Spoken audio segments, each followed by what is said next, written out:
کسی رائٹر کی نظر سے دیکھا ہے. میں تو سہیل وڑائچ صاحب کی رائے جاننا چاہتا ہوں. پہلے تو یہ کہ اس سے پہلے بھی ہوتا ہے. رائٹر تو ایک بہانہ ہے.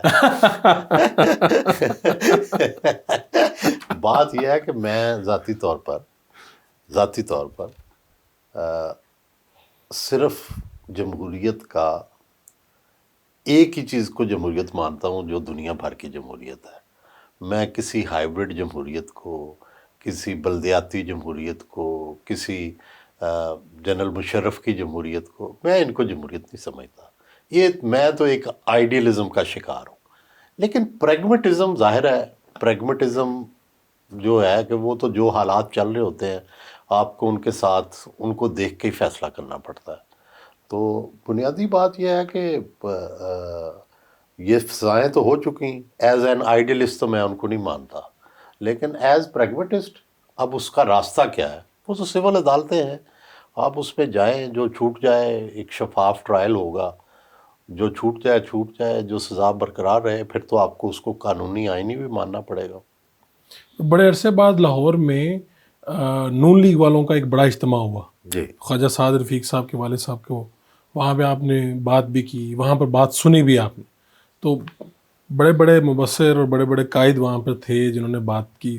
آپ کو کس کی بات زیادہ پسند آئی، اور اب آپ کیا دیکھتے ہیں، نون کی سوچ کیا دیکھتے ہیں کہ ایک یہ جو بات ہو رہی ہے جی مذاکرات اور خان کے لیے کوئی نہیں، مجھے ریلیف؟ نہیں لگا کہ کوئی مذاکرات میں جو گورنمنٹ میں لوگ بیٹھے ہیں وہ تو نہیں سمجھتے کہ مذاکرات سے کوئی فوراً نتیجہ نکلے گا.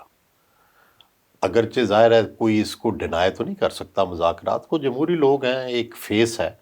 لیکن اصل بات پرابلم یہ ہے کہ جو بھی تحریک انصاف جگہ لینا چاہتی ہے وہ کس کی جگہ لینا چاہتی ہے؟ نون کی.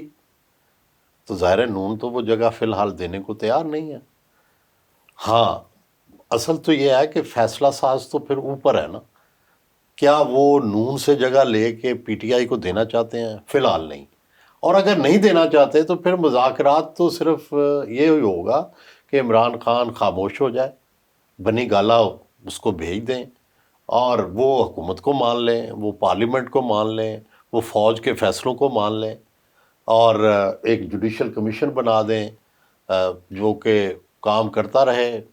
اور اسی طرح یہ نومبر والا واقعہ جو ہے وہ جوڈیشل کمیشن میں چلا جائے. اس کے بارے میں تو وہ 100% کانفیڈنٹ ہے حکومت اور اسٹیبلشمنٹ کہ اس میں پی ٹی آئی جھوٹی ثابت ہوگی. باقی رہ گئے دھاندلی کے الزامات، وہ آپ کو پتہ ہی ہے کہ قاسم سوری 5 سال غلط منتخب ہو کے بھی 5 سال اسمبلی میں بیٹھے ہی رہے تھے. تو وہ چلتا رہے گا. تو اس کا مطلب ہے کہ سٹیٹس کو میں کوئی فوری تبدیلی کا امکان نہیں ہے. تو ایسا آپ کہہ رہے ہیں ریلیف تو کوئی ایسا نظر نہیں آ رہا کہ خان صاحب؟ نہیں، ریلیف قیدیوں کے بارے میں مل سکتا ہے، دھاندلی کمیشن مل سکتا ہے، ٹھیک ہے. پارلیمنٹ کے اندر لیڈر آف دی اپوزیشن بھی اگر عمران خان خاموشی سے بیٹھیں تو شاید وہ بھی انہیں مل سکتا ہے کہ پارلیمان کے اندر جو کرنا ہے کریں. تو اس حد تک تو وہ اکاموڈیشن کے لیے تیار ہے.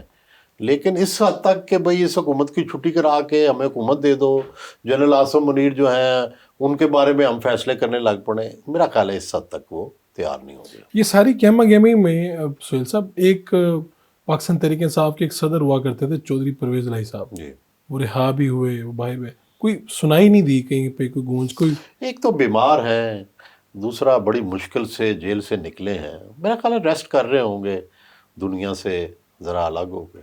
ٹھیک ہے.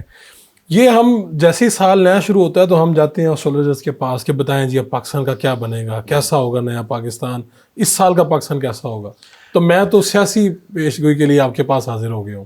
اب مجھے بتائیں کہ 2025 کا یہ جو سال ہے سیاست کے لیے کیسا ہوگا. یہ دیکھیں، سب سے پہلے تو نون کے اندر اس وقت 2 رجحانات جو ہیں وہ بڑے واضح ہیں. جی، ایک رجحان تو یہ ہے کہ جو پرانی ان کی سیاست تھی کہ جس میں وہ جس کے نواز شریف اور مریم نواز نقیب ہیں کہ وہ ہماری اسٹیبلشمنٹ کے اتنے قریب نہیں نظر آ رہے مجھے. ٹھیک ہے. اور دوسری طرف شہباز شریف صاحب اسٹیبلشمنٹ کے بہت قریب ہیں. اگرچہ ان کی کچھ کوتاہیاں بھی وہ نوٹ کرتے ہیں، لیکن ان کی خوبیاں ان کی کوتاہیوں سے کہیں زیادہ انہیں پسند ہے اسٹیبلشمنٹ کو. تو یہ مجھے 2 اس کے اندر نقطۂ نظر جو ہے بڑے واضح نظر آ رہے ہیں. ایک تو شہباز شریف صاحب جنرل صاحب اور فوج کے بہت قریب ہونے کی وجہ سے جو میاں نواز شریف صاحب کے تحفظات ہیں اسٹیبلشمنٹ کے بارے میں ان سے اتفاق نہیں کرتے. شہباز صاحب کی رائے ہے کہ بھائی یہ نہیں.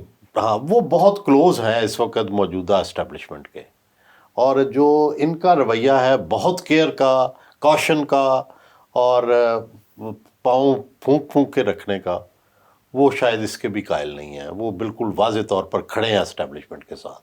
جبکہ نون کا یہ حصہ جو یہ ہے یہ ابھی بھی بہت کیئرفل ہیں اور اپنے آپ کو اسٹیبلشمنٹ کے ساتھ ابھی انہوں نے کندھا ملا کے کندھا چلنے کو تیار نہیں ہے، یعنی نہ ان کا نیریٹو ابھی تک انہوں نے اون کیا ہے. تو یعنی اپنے آپ کو پرو اسٹیبلشمنٹ نہیں کہلوانا چاہتے یہ. مطلب نہیں، اس کا بنیادی بات تو یہ ہے نا کہ دو یہ گروہ نقطہ ہے نظر ہیں. ایک تو ہو گیا، پھر ایک گروہ طاقتور نہیں ہوگا سر جس میں وزیر اعظم ہوں، جس میں اسٹیبلشمنٹ ہوں، اور ایک گروہ وہ ہے جس میں ابھی ایک تک پارٹی کے دیکھیں قائد جو ہے. سیاسی بیانیہ ہے نا وہ تو نواز شریف کا ہی ہے. ابھی تک یہ جو متبادل بیانیہ ہے نون کے دوسرے گروپ کا یہ سامنے نہیں آیا، لیکن عمل میں یہی ہو چکا ہے کہ وہ ان کا بیانیہ اور جنرل عاصم منیر کا بیانیہ ایک ہے، اور نواز شریف کا بیانیہ اگرچہ عملی طور پہ وہ بھی حکومت میں شامل ہیں لیکن وہ اس کو پوری طرح اون نہیں کر پا رہے. ان کے کوئی تحفظات ہیں، کیا ان کے مسائل ہیں، یہ ظاہر ہے یہ تو آنے والے وقت میں پتہ چلے گا. تو اب یہ بھی خبریں آ رہی کہ بھی کیبنٹ جو ہے وہ مزید میرا خیال ہے کہ وسعت کچھ اختیار کرنے والی ہے. جو ہے آپس میں یہ جو شادی ہوئی ہے، جی میرا خیال ہے اس کے دوران مجھے لگتا ہے کہ کچھ خوشخبریاں ضرور شریف خاندان نے پروڈیوس کی ہیں، جن میں ایک تو یہ ہے کہ مریم صاحبہ بڑے عرصے کے بعد اسلام آباد میں اپنے چچا کے ساتھ جا کے شانہ بشانہ کھڑی ہوئی ہیں اور انہوں نے ان کا پروگرام آن کیا ہے، نمبر 1.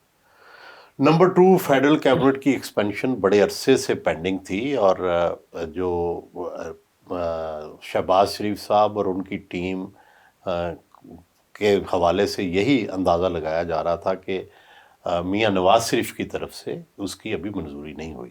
لیکن اب مجھے لگتا ہے کہ ان میٹنگز کے دوران ہی یہ فیڈرل کیبنٹ کی ایکسپینشن بھی طے ہو گئی ہے. ٹھیک. تو وقتی طور پہ شاید دونوں جو نقطہ ہے نظر ہے ان کا اتفاق ہو گیا ہے کہ اگر ہم اسی طرح الگ الگ نظر آتے رہے تو اس کا نون کو بھی اور جو ایکسٹینڈڈ شریف فیملی ہے اس کو بھی نقصان ہوگا. چنانچہ وہ ڈیسیژن کہ کس نے اگلا لیڈر ہونا ہے، جو ایک اختلاف رائے ہے بڑا، جس کا میاں نواز شریف صاحب خدشے کے باعث اعلان نہیں کر رہے کہ فیوچر لیڈر کون ہے. کیا شہباز شریف صاحب فیوچر لیڈر ہیں اگلی الیکشن میں پرائم منسٹر کے، یا مریم صاحبہ؟ وہ بیان، وہ خیال وہ سامنے نہیں آ رہا. وہ پینڈنگ ہو گیا ہے. چلے فی الوقت یعنی کہ ابھی سب ٹھیک ہے. ابھی فی الحال ٹھیک ہے. ایک تو یہ بتا دیں کہ آپ بھی خوش ہوتے ہیں جب یہ خبر آتی ہے کہ پاکستان اسٹاک ایکسچینج میں جناب تاریخ ہو گیا ریکارڈ، اور وہاں پہ چلے گئی اور معیشت کے اشاریے اتنے اچھے ہو گئے ہیں.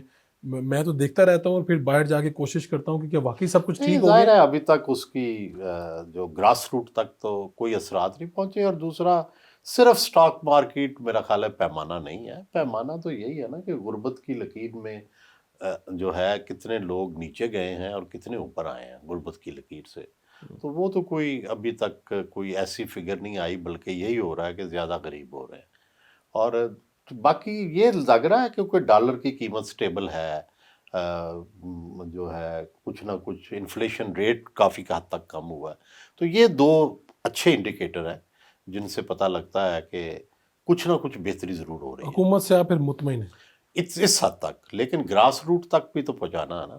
تو اگر مجھے فائدہ ہی نہیں ہے تو یہ فگرز دیکھ دیکھ کے میں خوشی ہو سکتا ہوں آپ کی طرح. بہت شکریہ آپ کا سہیل بھائی صاحب. Thank you.